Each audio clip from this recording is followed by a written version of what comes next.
Hi Leo, Rosemary from Rosemary Astrology, and welcome to your October 2024 astrology. So let's start with the new moon eclipse taking place on the 2nd of October at 2:45 p.m., always in Eastern Time at 10 degrees of Libra. New moon eclipse, also called solar eclipse, and of course Mercury will be there. I put him in the middle right there along for the ride, conjunct both of them.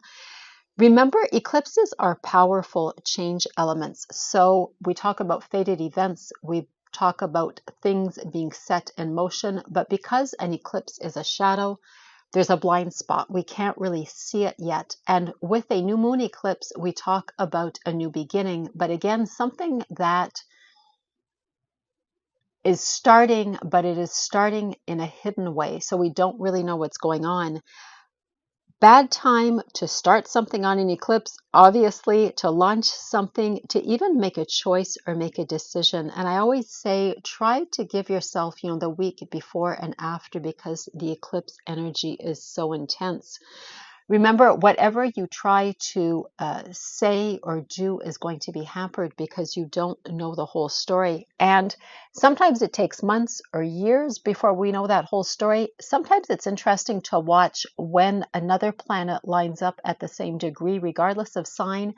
I looked ahead a little bit. Jupiter will be doing that in Cancer in July of 2025. We'll hit 10 degrees of Cancer.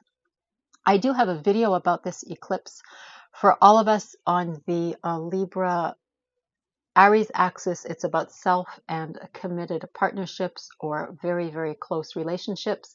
In your case, Leo, this is taking place in your third house. So all your communications. So again, that will definitely be something to avoid in terms of speaking out, taking a stand. It can even be your online communications.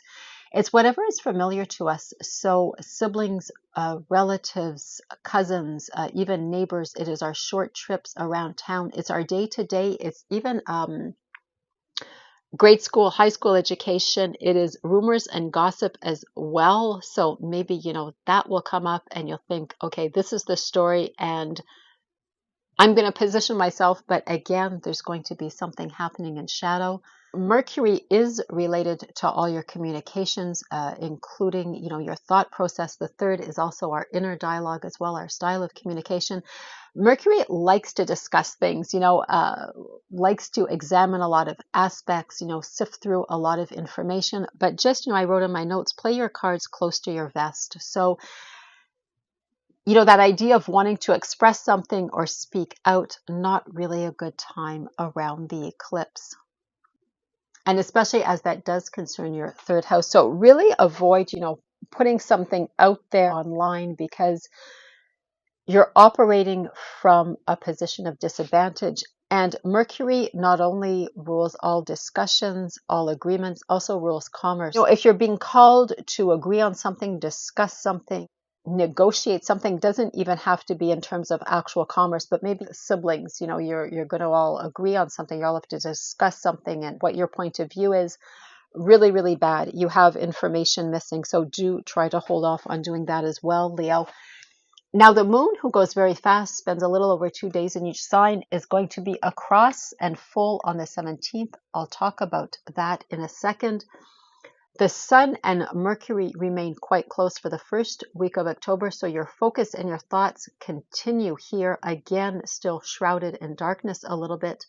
By the 13th, Mercury moves into your fourth house of home and family, so family of origin, family of choice, the building you live in, so actually the structure. It's even a homeland, region, province, state, so that idea of roots and where we belong. Venus is already there as well. I'll talk about these two and then I'll come back to the full moon and the sun, and then we'll talk about Cancer. Okay, try to do this in order. So Venus sits in Scorpio in your fourth house. Remember, Venus is love, beauty, a lot of charm and diplomacy. Also relates to money as well. So Venus can have us buying very, very beautiful luxury items for our house. Luxury, I was going to say luxury is your middle name, Leo, but You do like luxurious things, and Venus could have you definitely, redecorating, beautifying things. Again, buying something very, very nice for your home, like some coveted treasure. Mars. Sorry, I'm always saying Mars instead of Mercury. Mercury is there also, so just maybe you're discussing things with family members. Again, maybe you're just weighing options. Maybe you're thinking about moving and you're weighing your options. You're sort of looking at that, Mercury having you sifting through all the information. Maybe, it has to do with beautifying something, that energy Venus is bringing in. And then, of course, Mercury just has you, really, really looking at all that. What style of fabric am I going to get all my furniture reupholstered in type of thing. Just do know Venus and Scorpio can be very incisive. Scorpio is a sign that tends to hold back and look or see below the surface. Hold back in the sense that, Scorpio is often in the background. People with a lot of scorpionic energy are sort of in the background, sort of watching what's going on and watching the dynamics. We sometimes hear that Venus and Scorpio can be underhanded or manipulative. This is true on the downside, but also that idea, I keep joking. I knew someone years ago, and when I sort of was discussing something with him, someone I knew quite well, so I was comfortable with, I said, isn't that kind of a little bit underhanded? And she said, oh, no, I'm strategic. So Venus on her good side is strategic. So if this is something concerning family members, you can very easily see what's actually going on behind the mask or behind the facade. It's as if Venus has a little bit of an unfair advantage in Scorpio. Do know from the 12th to the 17th, she is going to oppose Uranus sitting in your 10th house. Uranus has been there for several years. Uranus, the planet of unpredicted events, sudden disruptions, the need to break free, the need for freedom. This is where you seek success, Leo. So that idea of status, of achievements, of a new title, climbing the corporate ladder, or it can be in another area of your life as well, but definitely with a marker, each step we take higher on that ladder, there's a marker of success. It's also the people who outrank us on that ladder of success. People like bosses, higher ups, people in authority also are concerned by the 10th house. So it could be something like parental authority or government authority if that concerns you. This back and forth between 4th and 10th is always usually where we're needed on the home front, or responsibilities and time to family members, and of course where we're out seeking success. There's an idea of need for freedom within the relationship with a Venus-Uranus opposition. Can it be maybe not being able to show up the same way in the family front, or maybe just want to modify things to have a little more freedom here in order to pursue success? Uranus functions very much in fits and starts, so this is just another installment in this long 10th house story. Still talking about the 17th, it's the full moon. So sun-moon opposition, full moon at 24 degrees of Aries. This is everything that is foreign to you. As much as this is our familiar, this is foreigners, foreign travel, higher education. We talk about mass media communication, organized religion, everything that broadens our horizons. This is what we know and what is familiar. This is what is new, broadens our horizons, changes our life outlook as well. The full moon could be highlighting something there, even bringing some sort of conclusion. The back and forth is always a question of finding balance. So maybe it is something new you are seeing, a new way of seeing things when we talk about life outlook. And of course, it's having an impact on your familiar surroundings. Just again, as I said, always a question of finding balance with this back and forth. Always give yourself a few days around the full moon. So like from the 21st to the 24th, I think I was joking in Cancer's video, 1 week on either side of the eclipse, few days around the full moon. It's like, it sounds like I'm telling you not to do anything, but just do know emotions run high. It's the full moon for everyone, regardless of where it's happening in their chart. And particularity also is it is squaring Mars, who is only about 2 degrees off, sitting in your very secretive, very private 12th house. Mars energy really wants us to act, wants us to do something. This square is a chafing energy. So you're getting like a double dose of wanting to do something, wanting to act, wanting to react in terms of what is going on here. And already emotions are running high. So again, do hold off. Maybe something is going to come up. Again, the full moon is going to show us something, and we're going to be very, very quick. We're going to get triggered, especially that this is our inner self. We can get very triggered and want to do something. But again, Leo, wait until the energy dies down and you can approach all of this a little more rationally. One quick word about Mars, and then I'll come back to Venus and the Sun. Mars is going to enter pre-retrograde shadow on the 5th at 17 degrees of Cancer. Mars will station retrograde, take note, my Leo friends, on the 6th of December in your sign.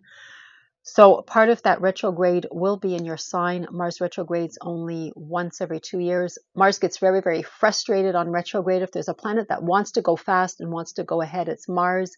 Now he is starting to slow down, and he's even going to be backing up after he stations retrograde. So we'll talk about that more when we get there, but do know, I wrote in my notes something like, forge ahead with whatever you have to do while Mars is on his last legs. This isn't too much of a slowdown, but more and more as we get into November, Mars is really going to lose energy and slow down. And then, of course, in December is going to back up and get quite frustrated. While you still can, Mars is, very dynamic in your 12th house, maybe pushing you to do a lot of self-discovery here.